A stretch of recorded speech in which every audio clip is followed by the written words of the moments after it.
अस्सलामुअलैकुम पाकिस्तान रेलवे के तमाम फैंस को एक बार फिर खुश आमदीद। अभी मैं आपको दिखा रहा हूँ आज Karachi cantt station platform number 1 से चलने वाली 43 अब शाह हुसैन एक्सप्रेस 3 घंटा 20 मिनट लेट रवाना हो रही है। रवाना होने के बाद कराची कैंट स्टेशन से अब चनेसर हॉल्ट स्टेशन से क्रॉस करेगी, जिसको GU20 लीड कर रहा है 4568,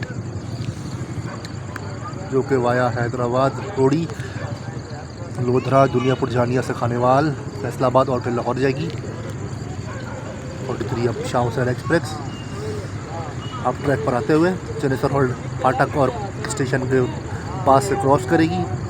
GU20 की क़यादत में 4568 लीड कर रहा है, 3 घंटा 20 मिनट लेट है।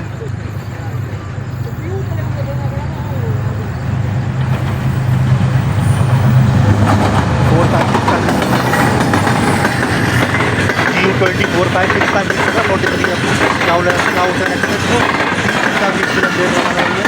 Karachi cantt station platform number